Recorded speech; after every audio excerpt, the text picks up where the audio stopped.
Biasanya dengan pengabdian YAIN Parepare apa tuh? Rapi, administrasi. Berapa lama rencananya di YAIN Parepare? Sebenarnya maunya lama.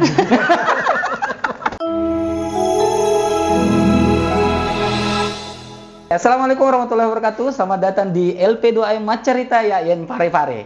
Kali ini kita kedatangan tamu yang sangat spesial.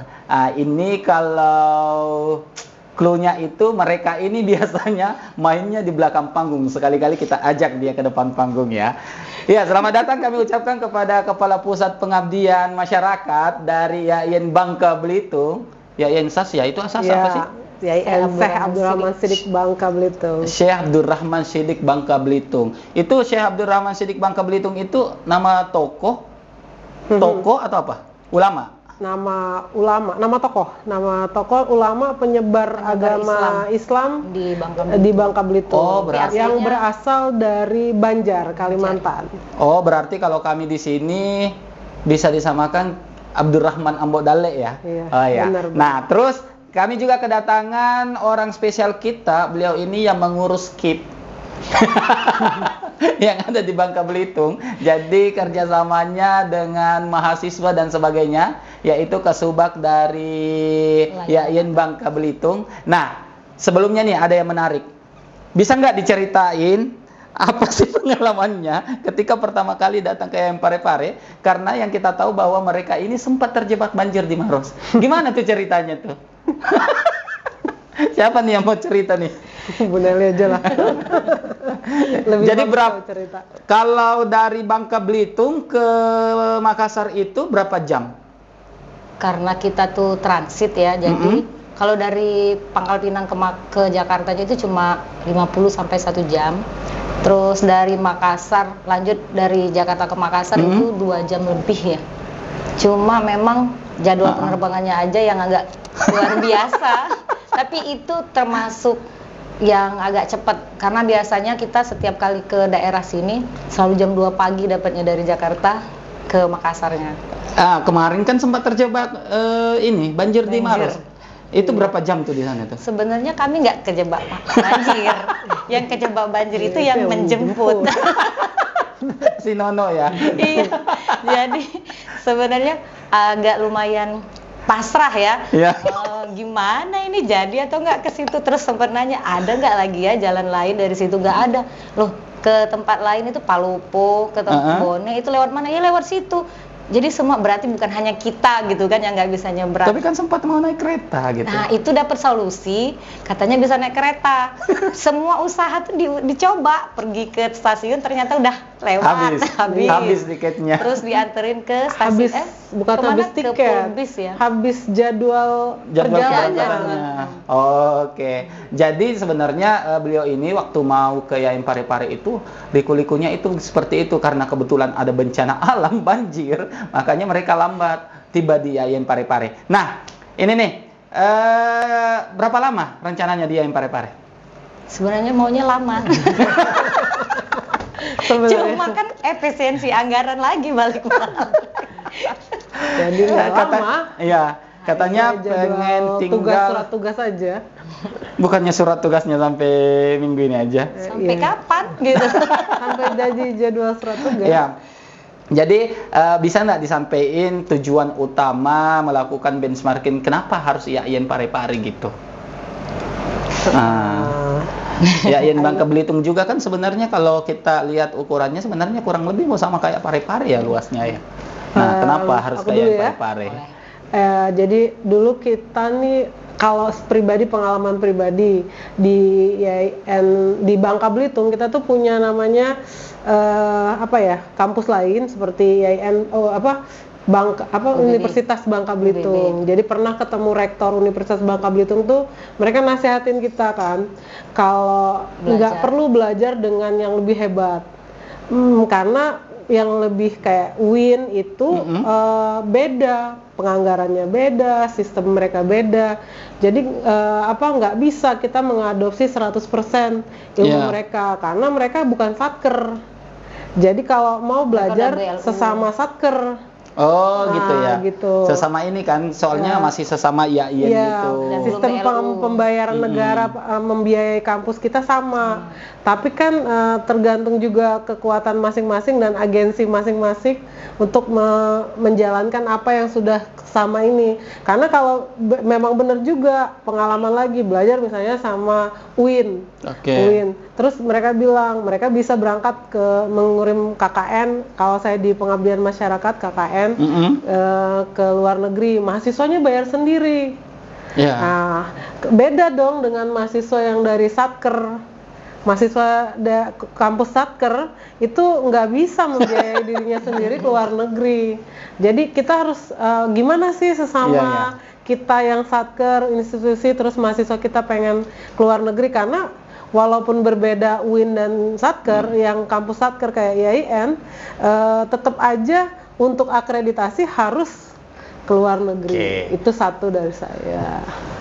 Jadi perlu kita ketahui bahwa sebenarnya IAIN Bangka Belitung itu datang ke IAIN Parepare juga bukan hanya belajar atau bercerita tentang pengabdian masyarakat. Jadi tadi sempat ya kita sharing terkait masalah mahasiswa asing, pengelola ANKIP, RPL, international office, international office, admisi dan sebagainya. Nah, kesannya terkait, saya masuk ke pengabdian dulu ya. Kesannya dengan pengabdian IAIN Parepare apa? Rapi, administrasi, maju banget ya, open minded ya yang pasti. Nggak ada uang kecil. Tapi yang saya lihat tuh, jangan bilang ya kampusnya masih jomblo. Bukan. Nggak bisa ngatur itu. Soalnya kebiasaannya ya, kebiasaannya dia tuh. Mental kerjanya kuat banget ya. Tim solid kerjanya itu loh. Dikit orangnya tetap sama karena sama-sama Satker tadi. Tapi kemauan kerja, semangat pengabdian ya. Ya itu. Kalau kampus pengabdian mah kerja sendiri nggak bisa. Nggak bisa memang. Kita bukan Superman ya, tapi kita adalah super team gitu. Mungkin close-nya adalah agensinya kuat. Iya. Gimana? Jadi nggak diambil aplikasi KKN ini? Iya jelas dong. Gimana teman-teman? Kalau aplikasi KKN-nya kami berikan ke IAIN Bangka Belitung, kalian setuju nggak kalau ada biaya jasanya gitu? Enggak. Karena sama-sama lagi menguap anggarannya. Sama-sama sedang pusing. Itu dari KKN. Kalau dari Subak akademik itu kira-kira apa yang bisa diambil dari IAIN Parepare, kesannya seperti apa? Tentu saja kan yang paling dekat ini kan pengelolaan mahasiswa asing. Karena kita kan memang benar-benar tujuannya ke sini untuk belajar itu. Tapi kalau di Babel itu, Babel itu belum ada international office ya? Belum. Makanya. Tapi udah ada mahasiswa asingnya? Ini baru mau. Baru mau, makanya kita belajarnya dari awal benar. Tadi kan langsung bertanya dari teknisnya, semua pengelolaan sampai penganggaran. Mulai dari visanya gitu kan. Penganggaran, administrasi, penganggaran, pengelolaan sampai dengan akademiknya kan. Itu aja sih. Ya, jadi itu ya banyak ya yang ini tadi di sharing, bukannya bahwa IAIN Parepare itu udah ini enggak. Cuman kita saling sharing, kita juga belajar dari Bangka Belitung, belajar dari kampus pengabdiannya. Kampus pengabdian ini alumni Belanda loh. Kampus pengabdian IAIN Parepare alumni Makassar. Leiden. Seperti itu. Nah, kira-kira apa nih closing statement-nya secara umum setelah ke IAIN Parepare ini, apa yang bisa dibawa pulang ke Bangka Belitung? Banyak. Apa? Jangan bilang mantau. Jangan bilang kampusnya. Enggak lah. Apa kira-kira ya? Kalau dibawa pulang ke IAIN SAS Babel, kampusnya nanti nggak berkembang. Karena bagus kan di pulau gitu ya. Iya, kalau di sini lebih berkembang. Mau dikenalin sama siapa di sana? Nggak ada. Yang si itu. Nggak ada. Oke, kira juga udah banyak pengagumnya, nggak usah ditambahin. Tapi kayaknya ada proposal mau jadi itu deh. Enggak ya. Kira-kira apa nih yang pelajaran yang bisa diambil dari IAIN Parepare ke Bangka Belitung? banyak ya yang tadi aplikasi pendaftaran aplikasi pengabdian masyarakat. Oh, yang KKN-nya tadi. itu. Dan terima kasih udah dijanjikan boleh mengkloning dan halal. Gratis. Udah gitu. Perasaan tadi nggak bilang gratis ya? Udah disetujuin karena sudah di MOA-kan. Sudah legal ya? Sudah legal. Terus belum, yang pasti harus ingat saya juga dibawain oleh PDF Juklak Juknis penyelenggaraan KKN mandiri, KKN dalam rumah, Dari KKN internasional. sangat berguna untuk ini ya. Iya. Presidensi anggaran. Presidensi yang dari rumah tadi loh. Ya. Iya, karena saya pernah tuh pengalaman ada mahasiswa dia itu lumpuh. Terus mau menyelenggarakan KKN. Terus ya nggak bisa kan, karena nggak nggak punya Juklak Juknis KKN dalam rumah itu. Terus bagaimana penilaiannya, bagaimana penyelenggaraannya, apa yang dinilai, nah itu teknisnya gimana. Makanya jangan lupa yang itu tadi, Ya. KKN dalam rumah. Kalau kami sih memang ada beberapa jenis KKN. KKN dari rumah itu yang sama kami sampaikan tadi bahwa dia ada unsur syar'i lah istilahnya begitu kan, unsur pengecualian. Misalkan yang baru melahirkan, yang lumpuh tadi. Nah, gimana tuh?